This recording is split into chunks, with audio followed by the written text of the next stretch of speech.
Today, I want to talk about something that completely changed how I view myself, my healing, and the world around me. It's something so simple, but so profound.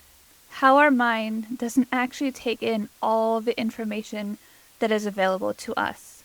It only lets in enough to justify the beliefs we already hold.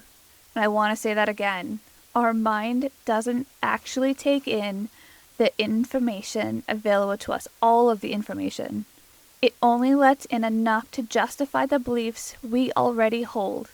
When I really grasped that, it stopped me in my tracks, because it meant that so much of what I thought was truth was actually my perception of the truth. It really sank in while I was traveling to Canada in 2024.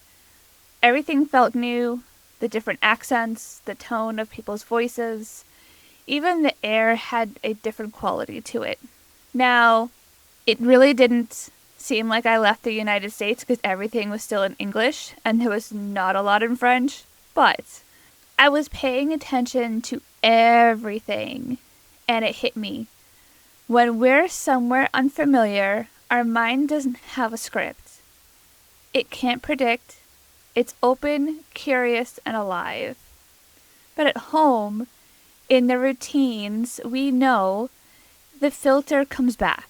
I already know this. I've seen that. We tune out the magic that's right in front of us. Once in a while, I will drive a different way to work, or I'll try to do something different.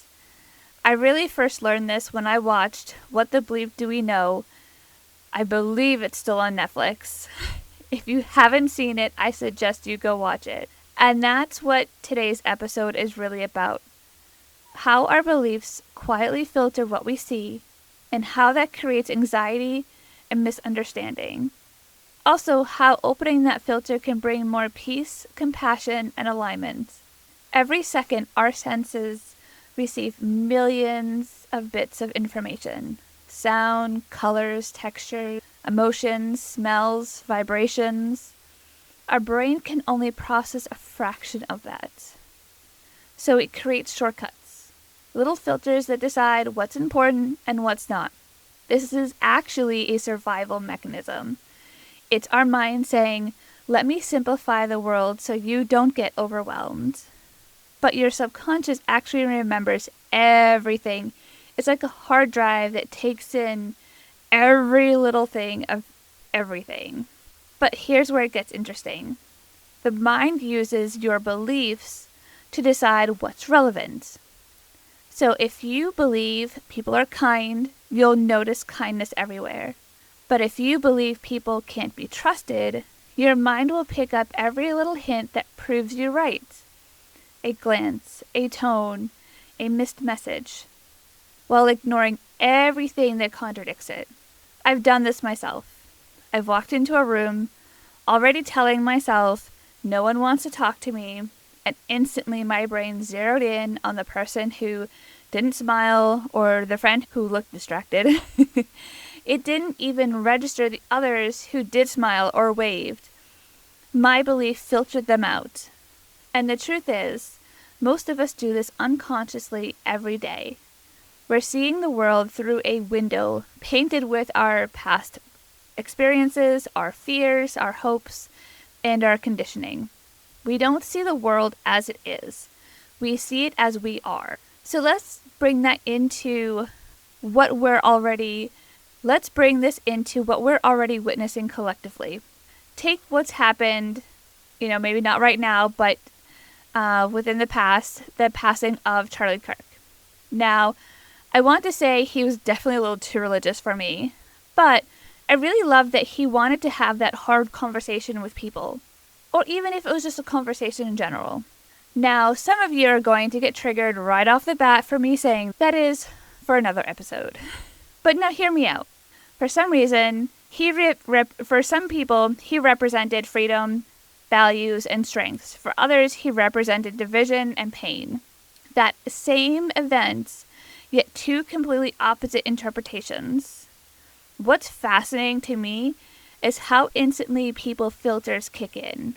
Before they even take a breath or learn the full story, they already know what they think. Their mind has gathered all the evidence that supports their belief, and anything that doesn't fit simply gets deleted. You see this every day online too, those little 7-second video clips that are ripped out of context. They explode across social media, and with hours, the world divides into two sides. Half the comments say, "See, this proves it." The other half says this is fake and manipulated. Very few people pause to ask, was this the full story?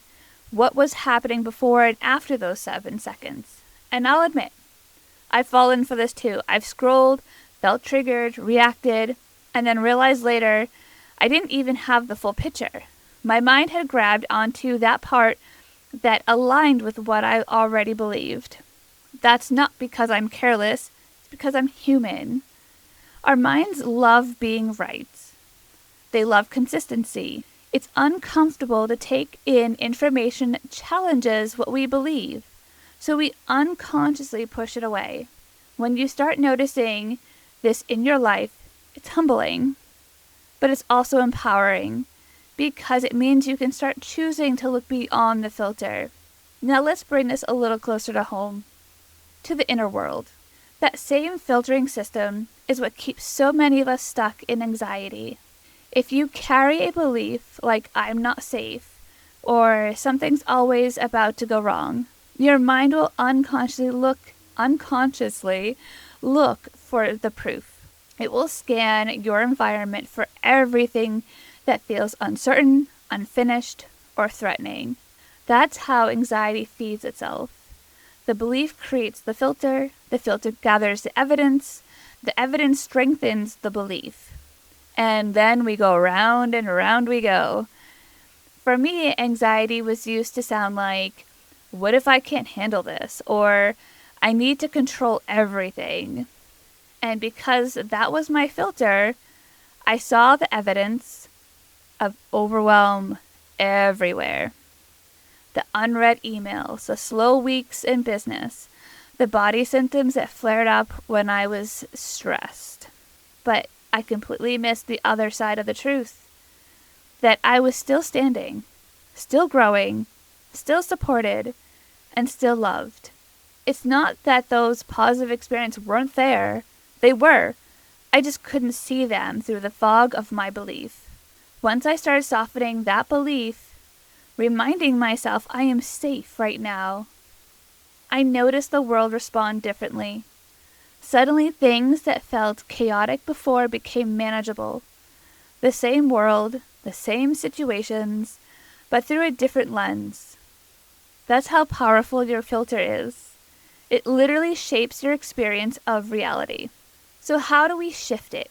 We don't try and smash the filter or shame ourselves for having it. We soften it with curiosity. Begin open-minded. Being open-minded doesn't mean that you believe everything. It means that you're willing to ask, what else could be here? That single question creates space for the nervous system to calm, space for the heart to open. When I was walking the streets or the airport in Canada, I realized how light I felt. There was no inner narrative, no assumption. I was just present. And in that presence, I saw beauty in everything. The way the sunlight hit the building, the laughter of strangers, the rhythm of the city. That's the one gift of openness. When we release the constant need to label and define, life becomes richer. We hear things differently. We notice the good that is always there. Imagine bringing that same energy into your everyday life, into a tough conversation, into how you scroll online, even into how you view yourself. So let's talk about some ways to practice this, because awareness alone isn't enough. We have to train our minds to widen the lens. So sound goes beyond words. When I hold sound baths, I watch people's bodies relax in ways words could never achieve. Their filter starts to melt, and often tears flow, memories arise, insights surface, The vibration helps the body feel safe enough to let the soul speak. Meditation is your training ground for noticing the filter. When you sit quietly, you start to see your thoughts floating by like clouds. You begin to realize, I'm not my thoughts. I'm the awareness watching them. That realization loosens the grip of belief. I don't always love journaling, but I do love this exercise. Write one belief you hold that feels heavy. For example, I'm always behind. Then write its opposite. I'm right on time. Now ask yourself for real-life evidence of both. You'll be amazed at how your mind has been ignoring proof that supports peace. Breath work. Your breath is the most immediate way to calm the body so the mind can see clearly. Even just trying a simple 4-7-8 breath pattern. So inhaling for 4, holding for 7, exhaling for 8. When your body feels safe, your perception expands. And then conscious questioning. Next time something or someone triggers you, whether it's a social media clip, a headline, or someone's words, pause before reacting. Take a nice deep breath. Ask, is this the whole story? What am I not seeing? That pause alone changes everything. Also, instead of creating more divide, get to know someone you don't agree with. You don't have to like them or believe what they do, but just find out why they believe what they believe. Think about how much we can come together as a whole. We don't all have to believe the same thing or agree with each other. Granted, if we all believed the same thing, it would be a little boring, wouldn't it? But over time, these practices retrain the nervous system and the mind to stay open rather than contracted. So here's the deeper truth. Your mind is not showing you reality. It's showing you your beliefs. That's why two people can see the same event, a public figure's death, a news clip, or even a conversation, and walk away with opposite interpretations. But once you realize this, you're free. You can begin choosing which lens to look through. You can create space for compassion, understanding, and truth. For me, noticing my filters has been one of the most freeing practices of my life. It's allowed me to move from anxious to aligned, not because the world around me changed, but because I learned to see it differently. It has also really helped me see both sides of a situation, which now I can do so well. So this week, notice your filter.